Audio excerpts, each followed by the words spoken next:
All right, here we go. Episode 2, Season 7, Game of Thrones. This is our little spoiler recap. We are back once again, except Davey is not with me this time. Instead, it's my sister-in-law, Nicole. Nicole, how are you? I'm doing well, thank you. How are you tonight? Very good. It's not as quite the setup that Davey had. He had like a real dojo. You have a little bit I'm of a. struggling here. I can't find my camera on my computer. I don't know where to look, so we're gonna go with it. It's all good. It's all good. And a lot to get to from the last hour of Game of Thrones. Let me ask you, in your opinion, what was the most interesting thing from episode 2?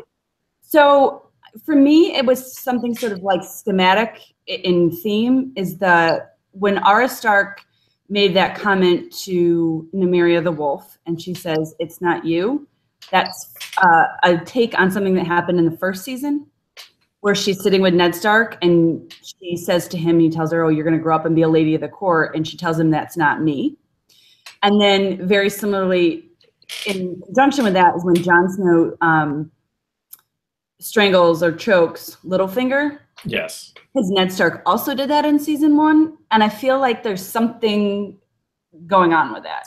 Let me ask you this. Now, obviously, Jon Snow has lasted a lot longer than Ned Stark, but now that he's the King of the North, do you think he's going to have a similar end? Like, is he long for this world? Because I think everybody assumes that Jon Snow is going to be standing at the end, but the more and more he's like Ned Stark, the more I think he may die. He's like Ned, but he's not. And I think we're going to see how he's not when he goes down and talks to Daenerys. And I don't, because I think he's the only character in the entire show that is both fire and ice. Yes, he is. That's a good point. And I think that is really important. And I think that means something. I mean, at least I hope it does. I think it should. After all this time, I think it should mean something. And then also, obviously, with the dire wolf too, that of course was the same wolf when it was a puppy that bit Joffrey, and that Arya threw rocks at it to make it leave. So that was definitely the same wolf. And now the wolf has a pack, and I feel like we're going to see them again, because you can't introduce a wolf pack and then have them just sniff somebody and walk away. Right. I hope so. And I think, we talked a little bit about, or I emailed you my thoughts on this today, that what I'm a little bit disappointed about is in the books, the direwolves play a much larger role than they do in the show. And every child is connected to their direwolf in a way where you just can't see that. And I was trying to figure out why, and I guess it's budgetary. Yeah. And they can't make the wolves look real. They always look. Speaking of wolves. Harold? Yeah, he's going nuts. He's right on time. Yes. I thought it was a sound effect that you had told me about. I had that planned. I was like, as soon as she says direwolf, hit the barking. Start barking. I hope we see them again, yeah. And I hope Nymeria has a larger role to play. Yeah, I would not be surprised if they do. I think the most interesting thing to me was right away early on where Daenerys is talking with like her crew and Tyrion's talking to her. But then she has that back and forth with Varys, who is one of the most interesting characters, I think, of the entire show. Sort of what he knows, what his past is, who he's worked with. And she's trying to really figure him out. And then ultimately gets to the point where she wants him to call her out. Like, rather than turning on her, he's like, you need to, tell me if I'm treating the people wrong and all this stuff. And so, because he's a very important character, I think, for her and for anybody that wants to succeed. So I thought their back and forth, and how Tyrion did a great job just kind of like looking at him like, oh crap, like she's going to turn on him. Right. But ultimately I think they're a little bit stronger for it. But I was interested to see what Varys how he was going to respond to that. And I think he played it pretty cool, under fire, if you will. And I thought what was interesting about that is we've never really known, I mean, who knows if he's telling the truth, but Varys has always been one of those characters where you just really can't tell what side he's on. You can't tell if he's good, you can't tell if he's bad, you can't tell what his end goal is. And so I think that was like the first time we got sort of caught a little bit of maybe this is what his goal is, to serve the people, I guess. The thing that I found, another thing I found interesting was, so when Daenerys was in Meereen and she was freeing all the slave people, she didn't want to be, I think she's like vacillating because she didn't want to be the ruler so much. She didn't want to be the queen that, you know, told everybody what to do, and that the slaves would rule themselves. But yet she keeps saying that she wants to be, that, you know, Jon Snow has to bend the knee, and that she wants to be the ruler of the Seven Kingdoms, which kind of seems like that is in tension, or in direct tension with sort of how she said she wants to rule. Yeah, no, that is true. I mean, it is a little weird. And do you think ultimately she ends up going nuts? Like, is she gonna be the Mad Queen? Do you think that's, because that's what I'm envisioning, and I'm just, everything that she does, I'm like waiting for that to kind of play out. I don't know. I hope that she doesn't end up sort of the one that's the ruler or the one left in the end. She always kind of has been one of my least favorite characters. Really? Yeah. That's a bold take. I don't think people say that very much. They don't. I mean, she was so kick-ass in the first book and the first season, right? She came out with the dragons, the Khaleesi, Khal Drogo, the Unburnt, and it's just been kind of I felt like sort of disappointing, her character arc. Wow. Yeah. It's not good. That's not really popular. And it's not helped by the actress, because I'm not crazy about her. Oh my God. I was not prepared for any of this. This is not, I think she's delightful, if you're asking my opinion. Another male friend of mine, and he feels the same way. As me or you? As you. Yeah, I'm not I'm not surprised. What did you think? What did you think of her advice that she was getting from Marjorie's grandmother about how basically don't trust men? Or, I mean, specifically Tyrion, but she was like, I've known a lot of men in my life. I've outlived them all because I didn't listen to them. Well, I mean, I think what's interesting, right, at this point, the rulers that you have is Cersei, Daenerys, and Sansa's in control of Winterfell. And then even if you take it a step back, who's leading Dorne, who's leading, I mean, the Tyrells, it's pretty much Greyjoy is, I mean, once Euron, well, we'll see what happens with Euron, we'll get to him. But yeah, that was sort of the theme I thought last season, was just, it was like women in power. And like every single family was now being led by a woman. Even little Lady Mormont up in the north. Yeah, she really's been a stealer this so I don't know. I don't know what that advice is about. I mean, I kind of hope she doesn't take it, because I kind of feel like, I don't know. I don't know that it ends well if Daenerys No, because I think Tyrion is steering her in the right direction, and it is weird because he is a Lannister, and that's what they're dealing with now in the North. They see like, oh, there's a Lannister and a Targaryen working together, and so they're a little bit leery of that. The other thing well, and who knows, right? What they all are. This is something though that your sister brought up, and I think I kind of agree with her, is that the first several seasons, like, things is like a lot of build, and like things didn't happen so immediate. Whereas right now it's like, hey, we will like invite Jon Snow, and like Jon Snow's like, yeah, I think I'm gonna go, and then like at the preview for episode 3, it's like Daenerys and Jon Snow are gonna be like in the same room together, whereas that would have taken forever in the past. Do you feel like once they've been off book, they're a little bit quicker to throw things together? Yes, and I 100% agree with that. It makes me nervous because we've only got 5 episodes left this season, and we have a lot to cover. And then the other thing that I'm kind of struggling with is, and I know you didn't read the books, but if you read the books, the books are just ginormous. There's so many characters, and there's so many myths in the books. There's so many, and they're all becoming the things that were left out of, say, season 1, season 2, season 3, that were in the same books, the background, are all becoming vitally important to the outcome. And I feel like they're kind of trying to cram them all in. Yeah. I mean, the dragon bow, right? That was sort of mythical, and they talked about that in the books. And then that's my biggest fear, by the way, was that the dragon's going to die. And then they unveiled that huge dragon bow with the biggest spear I've ever seen. I'm like, that's it. Dragons are dead. Right. But that was sort of something that was like, oh, back in the day, they could kill the dragons because they had these bows, but we haven't seen one in a long time. The same thing with, I don't want to give other stuff away, but it just seems that sort of we're careening towards the end, and it feels very fast. It feels kind of, they're great episodes. I mean, they're great, but I just hope it's not rushed. Let me ask you about Jorah Mormont and his storyline. He appeared in episode 1 where we see his hand go out and he asks Sam if Daenerys has made it to the capital yet. And then this episode, you get a lot of them and you see how he's like full on, well, almost full on grayscale. And Sam like really feels as though like this guy's important and he has to save him. And so he reads up on it. He finds out that it's happened, but then the one guy that saved somebody like also then got grayscale and died from it, but he's still willing to risk it.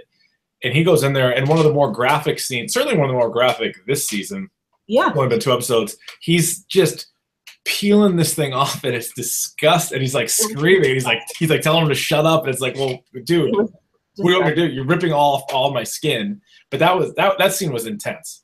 You know what was also really intense? The way they cut away to somebody eating food. Soup. And I thought, what the hell is he poking at right now? Why is there pus coming out? And then like you cut to Arya and Hot Pie, and you just. I mean, thank God it wasn't at dinner time because that was repulsive. That was, yeah, you can't eat during the show. That's a lesson I think even season 1 you probably learned that you can't eat during this. But so yeah, that dovetails into Arya a little bit, who was gonna go to King's Landing and is now going to Winterfell. Before we get to her, you were asking me this, and I don't know the answer. What, like Jorah Mormont, if they're gonna keep him alive, and if Samwell, I think at this point, he probably will save him. What's his end game? Like how is he going to play a role in the rest of the story? So this can't. I don't necessarily believe that like just cutting off the grayscale is the ultimate fix. Well, then he has to put shit on it. I think he said.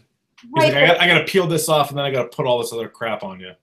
But if that were the ultimate fix, why wouldn't the minute you got grayscale, you wouldn't just slough it off and put an ointment on? I don't know.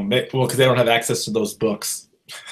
Maybe. I see, that seems weird to me. I think there's something else. I think it has to do with Valeria and Dragonstone, and I think that there's something bigger for them. I think there's an ultimate sort of tie-in to Valerian, and maybe he becomes sort of like a better fighter because of this stuff on his head. I don't know. Do you think it's lazy that they found out that there's dragon glass in Dragonstone, and Jon Snow just so happens to get invited to go there at the same time he finds out that there's dragon glass there?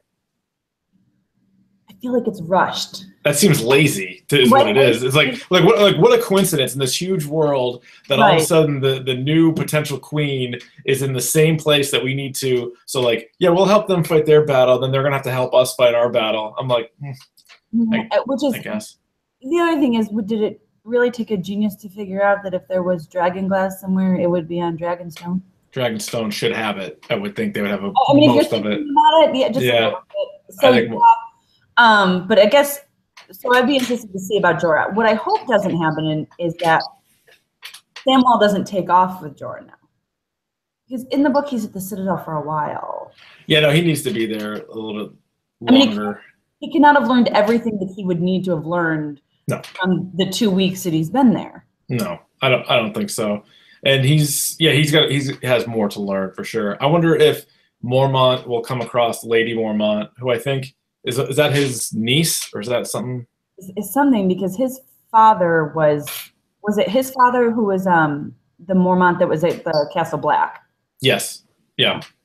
So there's that. Also, there was a huge pirate battle scene in this. It was like Pirates of the Caribbean, but better. It was Euron Greyjoy with his crazy ships and his crazy fighting, taking on the other part of the Greyjoys. You had the women from Dorne. You had all of that all together. And Theon bails. Theon dives into the water. People on Twitter last night were pissed about that. Really? Why? I mean, he was tortured by Ramsay Bolton. It's not like he can just cure somebody after they've been tortured like he was. I'm done with him anyway, so I don't really care that he dove into the water. He's still alive. And so now is Euron, you think he's going to bring back the main lady from Dorne and Theon's sister as sort of, are those going to be the gifts for Cersei? No, I don't think so. Okay. I know you know more. There's more in the book. I know. I didn't read it. And I don't think that they're big enough gifts. But I do think Euron is an interesting character. He's got a lot of swagger. I'm glad he showed up. He does have some swagger. Yeah, he does. Swagger. I wonder if Cersei's going to end up getting with him. Yeah, probably. Yeah, I mean, one could hope that there's more for him. Yes, I would think so. The ship's badass too, with that claw thing that comes down. I like the ship. I like how it has like a big octopus on the flag or whatever. Like he looks like he means business. So their army's a little bit stronger than maybe they are giving them credit for. So they're going to be in good shape. What did you think about Grey Worm's love scene? You know, I don't know. I feel bad because I feel my reaction was not. So I read a little bit about how people were happy and they thought it was a nice little break and all this stuff. I've had a hard time caring a lot about what's happened in Dorne and a lot in what's it, Myrna, wherever they all were, right? So Marine? Yeah, sorry. So I've had a hard time really I'm not invested in those characters the way I am with some of the other ones. Yeah. I thought, are they going to show it? I wanted to see it. Right? You thought that was what was going to happen, the way the build up? Let's see it. Yeah. I mean, I'm glad they got together. I don't think it bodes well for him. No, probably not. Yeah, as soon as you build up a character, they show that side of it, then they end up dying. Oh, also, as we kind of bounce all the way around, the Red Lady. What? How did you feel about the love scene? I thought she looked great. I was very impressed there. Grey Worm. Were you disappointed that we didn't see all of Grey Worm? So I was watching this with your sister, and I was like, "Ooh, they're going to show it." She's like, "No, they're not." And then she claims that they kind of did show it, and I'm like, "I have bad eyesight." I'm like, "Well, I didn't see anything," and she's like, "No, you saw something." I was like, "This had kind of a flatness." Oh, okay. So she was, but it wasn't like a full frontal. It was that's what I needed. Give me the full frontal every time. It's HBO, for God's sakes. And then they shy away from it at the last second. Yep. So that was crap. Last thing I was going to say is the Red Lady playing a big part in this, and she talks to Daenerys and is like, "Yeah, you and Jon Snow, like you're both good destinies." And then Tyrion's like, "Yeah, Jon Snow's legit." And so I thought that was interesting, sort of setting that up. Again, it does seem a little bit rushed. But she's still a mysterious character to me. I don't really know what else she's got up her sleeve. I don't know either. I wonder if she will help, because I don't think Jon Snow, when he shows up next week, is going to bend the knee. No, I don't think so. And so I think, or you know what, he might say, "You need to help us against the White Walkers," and she's going to be like, "Piss off! What are you talking about?" But the Red Woman, Melisandre, will be able to. I think she may be the bridge there. Yeah. Like, Tyrion trusts Jon Snow. Also, why aren't we talking more about the fact that the entire Frey family was just wiped out? Oh yeah, they're dead now. They're all dead, every single one of them. But does Jon Snow know that? I don't know. I don't know if he does. Probably not, because it's funny, like what people know. Like Arya had to find out from Hot Pie there that the Boltons aren't ruling Winterfell. Like that was news to her. So you don't. It depends on how many ravens are flying around delivering messages, I suppose. But how do you feel about Arya going back to Winterfell? I think that's probably for the best. Although I would rather have seen her go to King's Landing and kill Cersei. I think that would have been amazing. Right. But I think it'll be good. She's gonna miss Jon Snow, obviously, but she'll run into Sansa probably and maybe figure out what's going on there. But no, I think that's good. I like that. You got any final thoughts? So how long for this world do you think Littlefinger is? A long time. You do? Yep. I want him gone. I know, but I think him and Varys, to me, and I've talked about this before, are two of the most interesting guys that have lasted so long and they can't fight at all. And like Tyrion's the same way, but Tyrion actually showed he kind of could a little bit. Right. But like those two guys all have to do it with just information that they know, and they're like moving pieces on the chessboard. Littlefinger obviously wants to be in control. I don't think he won't be king or anything, but he's the guy that wants it. What do you think is going to happen between Littlefinger and Sansa in Jon Snow's absence? Oh, that's a good question. If he's smart, he won't touch her, but I feel like he will. I feel like he's going to try. He's going to try. But Sansa doesn't like him at all right now. No, and I think that she's so jaded. I mean, she knows that he killed her aunt. Yeah. She knows that he sold her to Ramsay. Yeah, not good. Not good. And Brienne's still there, so I don't think anything too bad will happen to him or her. Right. Oh, we can hope. So, I just All right.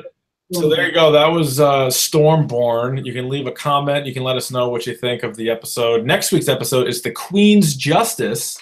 I assume they're talking about Cersei, but maybe they're not. There's a bunch of different queens out there. There's a lot of queens. There is.